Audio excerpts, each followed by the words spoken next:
ಕೈಬಿಡೇನು ಕೈಬಿಡೇನು ಆ ಮಾತು ಹೇಳಿದ ತಾ ಹೇಳಿದ ನಲ್ಲವೇ ನಾ ಕೈಬಿಡೇನು ನಾ ಕೈಬಿಡೇನು ಆ ಮಾತು ಹೇಳಿದ ತಾ ಹೇಳಿದ ನಲ್ಲವೇ.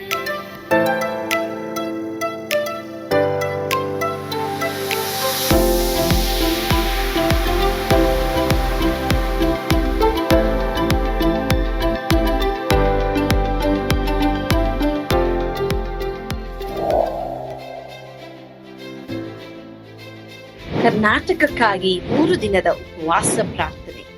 ಹಲವಾರು ಜಿಲ್ಲೆಗಳು ಲೆಕ್ಕಿರಿ.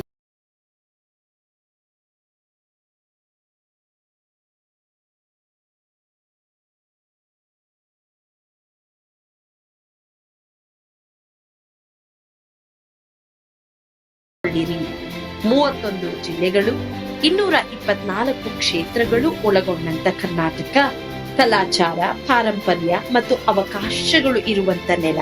ಆದರೆ ನಮ್ಮ ವಿಜ್ಞಾಪನೆ, ಪ್ರಾರ್ಥನೆ ಅವಶ್ಯವಿರುವ ನೆಲ. ಎಸೆಕಿಯೇಲ 22:30 ದೇವರ ವಾಕ್ಯವು ಹೇಳುವ ಪ್ರಕಾರ, ಪೌಳಿಯ ಹುಡುಕಿನಲ್ಲಿ ನಿಲ್ಲುವಂತ ಒಬ್ಬನನ್ನು ನಾನು ಹುಡುಕಿದೆನು. ಈ ದಿನ ಆ ಕರೆಗೆ ನಾವು ಕಿವಿಗೊಟ್ಟಿದ್ದೇವೆ. ಏಪ್ರಿಲ್ 14, 15, 16ರಂದು ಹೃದಯಪೂರ್ವಕ ಪ್ರಾರ್ಥನೆಗಳು, ಆರಾಧನೆಗಳು, ದೇವರ ವಾಕ್ಯದಲ್ಲಿ ಬೇರೂರಿರುವ ಬಲವಾದ ದೇವರ ಸಂದೇಶಗಳ ಮೂಲಕ ಯೇಸುವಿನ ಪ್ರೀತಿಯಿಂದ ಕರ್ನಾಟಕ ಬದಲಾಗುವುದನ್ನು ಕಾಣೋಣ. ಹೆಚ್ಚಿನ ಮಾಹಿತಿಗಾಗಿ ಸಂಪರ್ಕಿಸಿ 9686444722, 9742088223, 9686236323. ಸ್ಥಳ victory children home, Sasalu, Doddaballapura taluk, Bengaluru ಗ್ರಾಮಾಂತರ. ಯೇಸು ಕೈಬಿಡನು ದೈನಂದಿನ ಸತ್ಯವೇದ ಅಧ್ಯಯನಕ್ಕೆ ನಿಮ್ಮೆಲ್ಲರನ್ನು ಆಹ್ವಾನ ಮಾಡ್ತೇನೆ. ಇಂದು ನಾವು ವಿಮೋಚನಾ ಕಾಂಡ 6ನೇ ಅಧ್ಯಾಯ 1ರಿಂದ 4ನೇ ವಚನವನ್ನ ಧ್ಯಾನ ಮಾಡಲಿದ್ದೇವೆ. ಓದಿಕೊಳ್ಳಲ್ವಾ? ಅದಕ್ಕೆ ಯೆಹೋವನು, ನಾನು ಫರೋಹನಿಗೆ ಮಾಡುವುದನ್ನು ನೀನೀಗ ನೋಡ್ತೀಯ. ಅವನು ನನ್ನ ಭುಜಬಲದಿಂದ ಅವರನ್ನು ಹೋಗಗೊಳಿಸುವನು, ನನ್ನ ಭುಜಬಲದಿಂದ ಪೀಡಿತನಾಗಿ ಅವರನ್ನು ತನ್ನ ದೇಶದಿಂದ ಹೊರಡಿಸುವನು ಅಂದನು. ಇದಲ್ಲದೆ ದೇವರು ಮೋಶೆಯ ಸಂಗಡ ಮಾತಾಡಿ ಇಂತೆಂದನು, ನಾನು ಯೆಹೋವನು, ಅಬ್ರಹಾಂ, ಈಸಾಕ್, ಯಾಕೋಬರಿಗೆ ನಾನು ಸರ್ವಶಕ್ತನಾದ ದೇವರೆಂಬ ಹೆಸರುಳ್ಳವನಾಗಿ ಕಾಣಿಸಿಕೊಂಡೇನೆ ಹೊರತು ಯೆಹೋವನೇ ಎಂಬ ನನ್ನ ಹೆಸರಿನಿಂದ ಅವರಿಗೆ ಗೋಚರವಾಗಲಿಲ್ಲ. ನಾನು ಅವರಿಗೆ, ನೀವು ಪ್ರವಾಸವಾಗಿರುವ ಕಾನಾನ್ ದೇಶವನ್ನು ನಿಮಗೆ ಕೊಡುವೆನೆಂಬುದಾಗಿ ದೃಢವಾಗಿ ವಾಗ್ದಾನ ಮಾಡಿದ್ದೇನೆ ಅಷ್ಟೇ. ದೇವರು ಹೇಳ್ತಾರೆ, ಈಗ ನೀನು ನೋಡ್ತೀಯ ಮೋಶೆ, ನಾನೇನ್ ಮಾಡ್ತೀನಿ ಎಂಬುದಾಗಿ ದೇವರವನ್ನ ಧೈರ್ಯಪಡಿಸ್ತಾರೆ. ಮೋಶೆ, ನಾನು ಯೆಹೋವನು, ಹೀಗಾಗಿ ಎಲ್ಲವನ್ನ ನಡೆಸ್ತೇನೆ, ನೀನು ಆ ಡ್ರೈವರ್ ಚಾಲಕನ ಸೀಟನ್ನು ನನಗೆ ಕೊಡು ಎಂದು ದೇವರು ಹೇಳೋದನ್ನ ಕೇಳಿಸ್ಕೊಳ್ತಾನೆ. ದೇವರು ಯಾರು ಎಂಬುದಾಗಿ ಅನೇಕ ವೇಳೆ ನಾವು ತಿಳಿದೇ ಇರುವಾಗ ಪೌಲನು ಸಹ ನಾವು ನೋಡ್ತೀವಿ, ಆ ರೋಮಾಪುರದ ಬರೆದ ಪತ್ರಿಕೆಯಲ್ಲಿ ಹೇಳ್ತಾನೆ, ದೇವರು ಎಂಬುದಾಗಿ ನಮಗೆ ಗೊತ್ತಿದ್ರು ಸಹ ಅನೇಕ ವೇಳೆ ದೇವರನ್ನ ಮಹಿಮೆ ಪಡಿಸಲಿಲ್ಲ ಎಂಬುದಾಗಿ ನಾವು ಹೇಳ್ತೀವಿ ಎಂಬುದಾಗಿ ದೇವರ ವಾಕ್ಯದಲ್ಲಿ ಬರೆದಿದೆ. ಅನೇಕರಿಗೆ ಇದೆಲ್ಲ ದೇವರೇ ನಡೆಸ್ತಾ ಇರೋದು, ಆದರೆ ದೇವರನ್ನ ಮಹಿಮೆ ಪಡಿಸಲಿಲ್ಲ ಎಂಬುದಾಗಿ ಆ ಪೌಲನಲ್ಲಿ ಹೇಳ್ತಾನೆ. ಸರಿ, ನಮ್ಮ ಕೈಯಲ್ಲೇ ಎಲ್ಲವನ್ನು ನಾವು ಮಾಡುವುದಕ್ಕೆ ಅನೇಕ ವೇಳೆ ನಾವು ನಿರ್ಧರಿಸ್ತೇವೆ. ನಾವು ದೇವರ ಸೇವಕರಾಗಿರುವ ಬದಲು ದೇವರು ನಮಗೆ ಸೇವಕರಾಗಿರುವ ಹಾಗೆ ನೋಡ್ಕೊಳ್ತೀವಿ. ಅದು ತಪ್ಪು. ಆತನ ಶಕ್ತಿ, ಆತನ ಜ್ಞಾನ, ಆತನ ಮಹಿಮೆ ಎಷ್ಟು ದೊಡ್ಡದು ಎಂಬುದಾಗಿ ನಾವು ತಿಳಿದುಕೊಳ್ಬೇಕೆಂಬುದಾಗಿ ದೇವರು ಕೆಲವು ವೇಳೆ ಈ ತರ ತಡಗಳನ್ನ ನಮಗೆ ತರ್ತಾರೆ. ಸರಿ, ಈ ಬೆಟ್ಟ ದೇವರಿಗಿಂತ ದೊಡ್ಡದು ಎಂಬುದಾಗಿ ನಾವು ಹೇಳುತ್ತೇವೆ, ಆದರೆ ದೇವರು ಬೆಟ್ಟಕ್ಕಿಂತಲೂ ದೊಡ್ಡವನು ಎಂಬುದಾಗಿ ದೇವರು ನಮಗೆ ಹೇಳ್ತಾರೆ ಎಂಬುದಾಗಿ ನಾವು ಮರಿಬಾರದು. ಜೆಹೋವಾ ಬಿಕಮಿಂಗ್ ಒನ್ ಅಂದ್ರೆ ಸರ್ವಶಕ್ತನಾದ ದೇವರು ಎಂಬ ಹೆಸರು ಮಾತ್ರ ಅವ್ರಿಗೆ ಗೊತ್ತಿತ್ತು. ಯೆಹೋವನು ಎಂಬುದಾಗಿ ಅವ್ರಿಗೆ ಗೊತ್ತಿರಲಿಲ್ಲ, ಯಾರಿಗೆ? ಇಸ್ರಾಯೇಲರಿಗೆ. ಆದರೆ ಇಲ್ಲಿ ದೇವರು ಮೋಶೆಗೆ ಏನು ಹೇಳ್ತಾ ಇದ್ದಾರೆ ಎಂಬುದಾಗಿ ನಾವು ನೋಡುವಾಗ, ನನ್ನ ಕುರಿತು ಅವರಿಗೆ ಸ್ವಲ್ಪ ಮಾತ್ರ ಗೊತ್ತಿದೆ, ಆದರೆ ನಾನ್ ನಿನಗೆ ತೋರಿಸುವಂಥದ್ದು ಇದಕ್ಕಿಂತಲೂ ದೊಡ್ಡದು ಎಂಬುದಾಗಿ ದೇವರು ಅವನಿಗೆ ಹೇಳ್ತಾ ಇದ್ದಾರೆ. ನಿಮಗೆ ಇದಕ್ಕಿಂತಲೂ ದೊಡ್ಡ ಕಾರ್ಯಗಳನ್ನ ದೇವರು ನಿಮಗೆ ತಿಳಿಸ್ತಾರೆ. ನಾವು ಸಹ ದೇವರು ಕೆಲವು ವೇಳೆ ಸೃಷ್ಟಿಕರ್ತನ ಎಂಬುದಾಗಿ ಮಾತ್ರವೇ ನಮಗೆ ಗೊತ್ತಿರಬಹುದು. ಕೆಲವರಿಗೆ ದೇವರು ಸೃಷ್ಟಿಕರ್ತನಂತ ಮಾತ್ರ ಗೊತ್ತು, ಆದರೆ ಆತನೊಂದಿಗೆ ನಮಗೆ ವೈಯಕ್ತಿಕವಾದ ಸಂಬಂಧ ಇರಬೇಕು. ಅವರಿಗೆ ಸರ್ವಶಕ್ತನಾದ ದೇವರೆಂಬುದಾಗಿ ಗೊತ್ತು, ಯೆಹೋವನೆಂಬುದಾಗಿ ಗೊತ್ತಿಲ್ಲ. ಅದಕ್ಕೆ ದೇವರು ಹೇಳ್ತಾ ಇದ್ದಾರೆ, ನನ್ನನ್ನು ವೈಯಕ್ತಿಕವಾಗಿ ತಿಳಿದುಕೊಳ್ಳ್ರಿ, ನನ್ನ ಶಕ್ತಿ ನಿಮ್ಗೆ ಗೊತ್ತಾಗುತ್ತೆ. ನಾವು ಎಲ್ಲಾ ಸಮಯದಲ್ಲಾದರೂ ದೇವರ ಬಳಿಗೆ ಧೈರ್ಯದಿಂದ ಬರೋದಕ್ಕೆ ರೆಡಿಯಾಗಿರಬೇಕು. ಅದಕ್ಕೆ ದೇವರು ಇಷ್ಟಪಡ್ತಾರೆ. ಅಂದ್ರೆ ನಿಜವಾಗ್ಲೂ ವೈಯಕ್ತಿಕವಾದ ದೇವರ ಒಂದು ಸಂಬಂಧವನ್ನು ನಾನು ನೀನು ಇಟ್ಕೊಳ್ಬೇಕು. ಒಂದು ವೇಳೆ ಇವತ್ತು ದೇವರೊಂದಿಗೆ ವೈಯಕ್ತಿಕವಾದ ಸಂಬಂಧ ಇಲ್ವಾ? ಬರೀ ಚರ್ಚ್ಗೆ ಬಂದು ಹೋಗ್ತಾ ಇದ್ದೀರಾ, ನಿನಗೆ ದೇವರೊಂದಿಗೆ ವೈಯಕ್ತಿಕವಾದ ಸಂಬಂಧ ಇಲ್ವಾ? ಯೇಸು ಕ್ರಿಸ್ತನ ಮೂಲಕ ನಿನಗೆ ವೈಯಕ್ತಿಕವಾದ ಸಂಬಂಧ ದೇವರು ಇವತ್ತು ಉಂಟು ಮಾಡಿದ್ದಾರೆ. ಹೀಗಾಗಿ have personal relationship with god. ಅದು ನನಗೆ ಬೇಕು ದೇವರೆಂಬುದಾಗಿ ಕೇಳಿ ಕರ್ತನ ಖಂಡಿತವಾಗಿ ನಿಮಗೆ ಕೊಡೋರಾಗಿದ್ದಾರೆ. ಕರ್ತನು ನಿಮ್ಮನೆ ವಾಕ್ಯಗಳ ಮೂಲಕ ಆಶೀರ್ವದಿಸಲಿ. ಆಮೇಲೆ ಪ್ರಾರ್ಥಿಸೋಣವಾ? ನಮ್ಮನ್ನು ಬಾಳವಾಗಿ ಪ್ರೀತಿ ಮಾಡಿದಂತೆ ನಮ್ಮ ಸ್ವರ್ಗೀಯ ತಂದೆಯಾದ ದೇವರೇ, ನಿಮಗೆ ಸ್ತೋತ್ರ. ಇಂದು ನಮ್ಮೊಂದಿಗೆ ನೀವು ಮಾತನಾಡಿದಕ್ಕಾಗಿ ಸ್ತೋತ್ರ. ಅನೇಕರಿಗೆ ದೇವರ ಬಗ್ಗೆ ಗೊತ್ತು, ಆದರೆ ದೇವರ ಬಗ್ಗೆ ವೈಯಕ್ತಿಕವಾಗಿ ಗೊತ್ತಿಲ್ಲ. ವೈಯಕ್ತಿಕವಾಗಿ ನಾವು ತಿಳ್ಕೊಳ್ಳುವಾಗ ನಮ್ಮೆಲ್ಲರಿಗೂ ಕೃಪೆ ಕೊಡಪ್ಪ ದೇವರೇ. ಇವತ್ತು ಯಾರ್ಯಾರಿಗೆ ವೈಯಕ್ತಿಕವಾದ ಸಂಬಂಧ ಇಲ್ವೋ ಅವರೆಲ್ಲರಿಗೂ ಆ ಸಂಬಂಧ ಕೊಡು. ಯೇಸುವಿನ ಹೆಸರಿನಲ್ಲಿ ಪ್ರಾರ್ಥಿಸ್ತೇವೆ ಸ್ವಾಮಿ, ಆಮೇಲೆ. ಕರ್ತನು ತಾನೇ ನಿಮ್ಮೆಲ್ಲರನ್ನ ಆಶೀರ್ವಾದ ಮಾಡಲಿ. God bless you. ಯೇಸು ನಿಮ್ಮನ್ನು ಕೈ ಬಿಡನು. ಆಮೇಲೆ.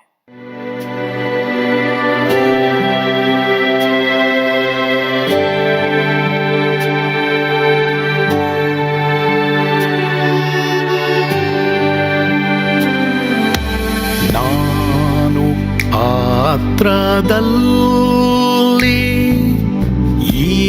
ಇರುವಾಗಲೂ ನೀನು ಪಾಯಪಾಟು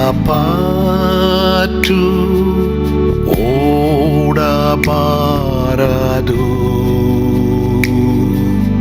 ನನ್ನ ಮಾತನಂಬಿ ಸ್ಥಿರವಾಗಿರು. ನಿನ್ನ ಬಿಡಲಾರೆ, ಬಿಡೆನು ಎಂದೆಂದಿಗೂ.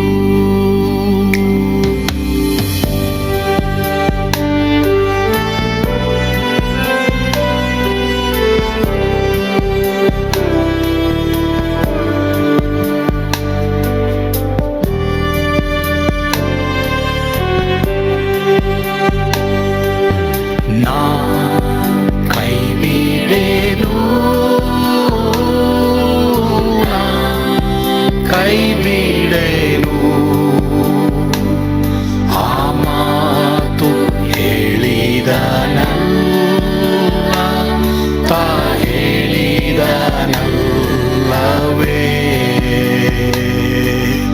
ನಾ ಕೈ ಬಿಡೆನು, ಕೈ ಬಿಡೆನು. ಆ ಮಾತು ಹೇಳಿದನಲ್ಲ,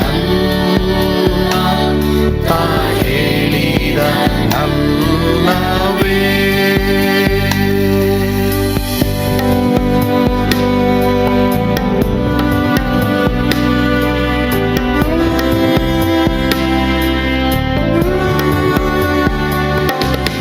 ಸುತ್ತಲೂ ಹೂಗಳು ಬಾಡಿ ಹೋದರು,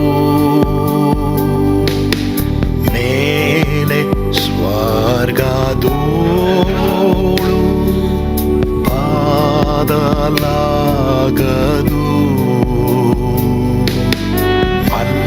ಅಲ್ಲಿಂದೇಸು ಸ್ವಾಮಿ ಬಾರುವಾತನು.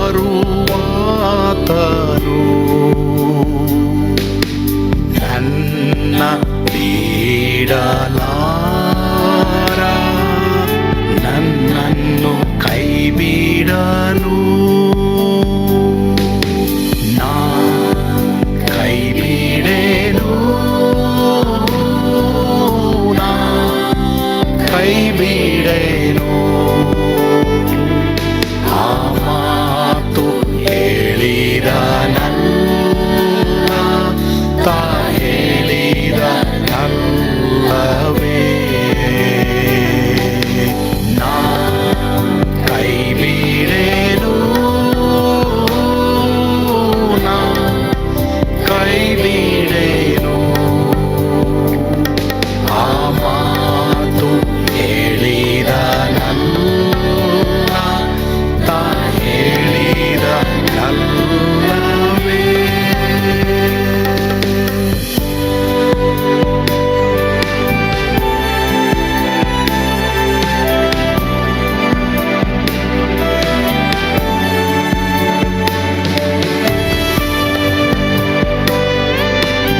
ಬಾವು ಕಷ್ಟ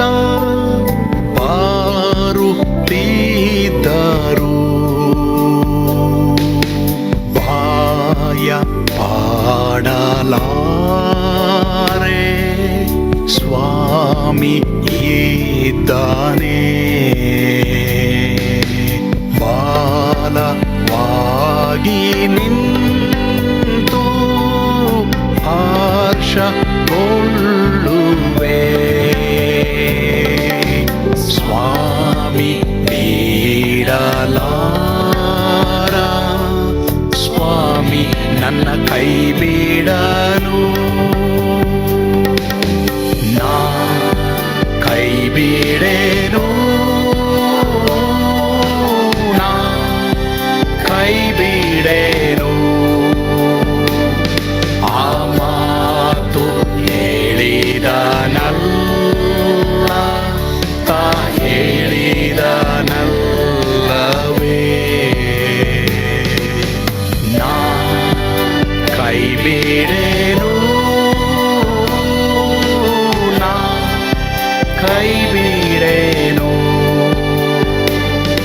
ಆ ಮಾತು ಹೇಳಿದನಲ್ಲ ತಾ ಹೇಳಿದನಲ್ಲವೇ